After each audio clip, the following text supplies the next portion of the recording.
2018 সাল, হ্যাঁ 88 সালের মতো উগ্রপন্থী লেলিয়ে দিয়ে মিলিটারি শাসন কায়েম করে দিল্লি থেকে এসে ত্রিপুরার সরকার প্রবাদ প্রতিম দুইজন নেতা, তখন কমরেড নৃপেন চক্রবর্তী, কমরেড দশরথ রায়,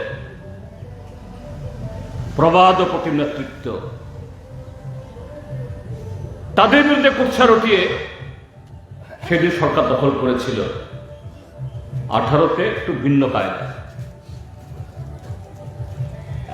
25 বছরের বামপন্থী ফ্রন্ট সরকারের যে এই রাজ্যের মধ্যে তার যে হাত ধরে যে উন্নতি প্রগতি, এই রাজ্যের আর্থ সামাজিক শিক্ষা স্বাস্থ্য কর্মসংস্থান পরিকাঠামোর যে উন্নয়ন হয়েছে,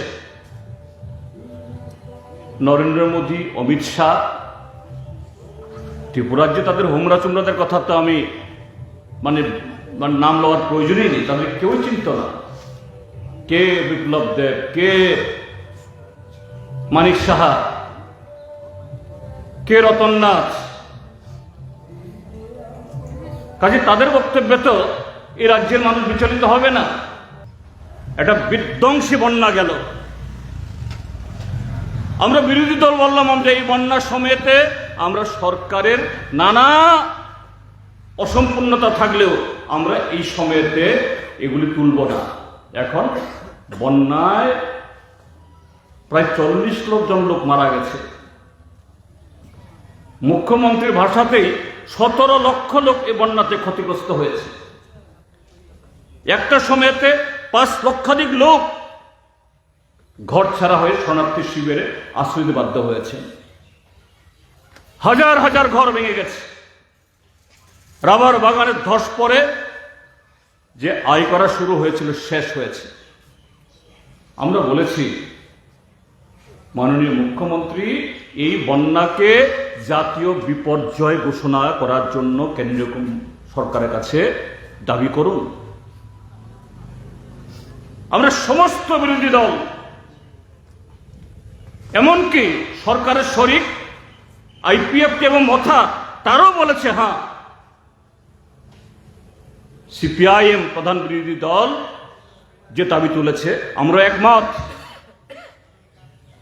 ত্রিপুরাজ্যের ডক্টর মানিক সাহার সরকার সমস্ত বিরোধী দলের এই প্রস্তাব সত্ত্বেও কেন্দ্রীয় সরকারের কাছে এই দাবি উত্থাপন করতে সাহস করেনি।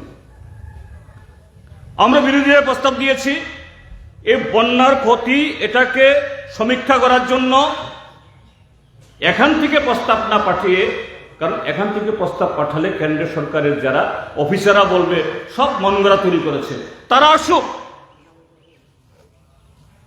এরা এসেছেও। 2 দলে বিভক্ত হয়ে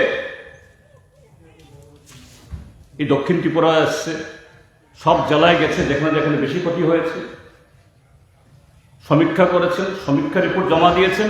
কিন্তু এখনো মোদী সরকার জানাতে পারেনি কত টাকা সুপারিশ করেছে তারা। ডক্টর মানিক সাহার সরকার এত অপদার্থ, এত পঙ্গু, এত অকর্মণ্য যে ত্রিপুরাজ্যের মানুষ এখনো কয়েক শতবার মানুষ এর ঘর বাড়ি নেই, মাটিতে মিশে গেছে, টাকা দাও বলতে পারে। আমাদের বিচন্দ্র মনুতে মাননীয় অপোজিশন লিডার জিতেন চৌধুরী আমাদের বর্তমান মুখ্যমন্ত্রীর বিরুদ্ধে যে কয়েকটা শব্দ উচ্চারণ করলেন, এটা আমি ব্যক্তিগতভাবে ধিক্কার জানাই। উনি সিনিয়র নেতা হিসাবে এরকম ওয়ার্ড বা এই ধরনের শব্দ উচ্চারণ করা উচিত ছিল না। উনি উইথড্র করা দরকার। উনি বললেন আমাদের মাননীয় মুখ্যমন্ত্রী প্রফেসর ডক্টর মানিক সাহা নাকি অপদার্থ, অকর্মণ্য, পঙ্গু প্রশাসন চালাচ্ছে এই বলেছেন। তো আমি বলবো এই সমস্ত কথা না বলে সুষ্ঠু কথাবার্তা বলা দরকার। কারণ আমরা জানি জিতেন চৌধুরী মিন্স নাথিং, সে একজন আধা কেলেঙ্কারি হিসেবে সবাই জানে। আগে কেউ তো বলে না, অনেক রিয়েকশন আসলো ইয়ে থেকে, সাউথ ত্রিপুরা থেকে, বলে যে ওনার অনেক কেলেঙ্কারি আছে, বিভিন্ন কেলেঙ্কারি আছে। আমরা কোনো দিন বলি না সিপিএমের আমলে কী কেলেঙ্কারি ছিল না। সিপিএম মানেই ফ্যাক্টরি অফ কেলেঙ্কারি। তাদের সময়ে ইভেন বিমল সিনহা থেকে শুরু করে সুখরাম দেববর্মা থেকে শুরু করে এসডিএম, অনেক এসডিএম, গন্ডাছড়াতে তপন চক্রবর্তী মারা গেল, পঞ্চায়েত সমিতির চেয়ারম্যান কমলপুরে বিমল সিনহা মারা গেল, বিমল সিনহাকে হত্যা করা হলো। এই জন্যে আমরা এটা মানতে পারি না। এইরকম অযৌক্তিক কথাবার্তা, যেটা অসাংবিধানিক কথাবার্তাই বলবো, উনি বলা উচিত ছিল না। এটা আমরা ধিক্কার জানাই।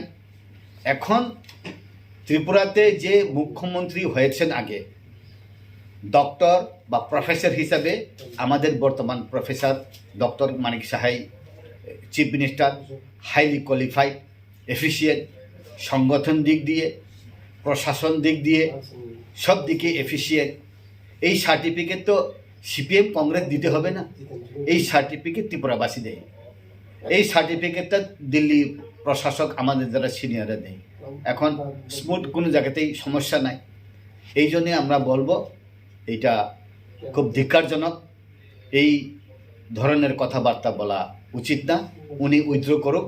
যদি না হয়, জনতা বা পাবলিক, ওনার বিধানসভার কেন্দ্রের লোকই আমাকে ফোন করেছে, এটা গ্রহণযোগ্য না বলে।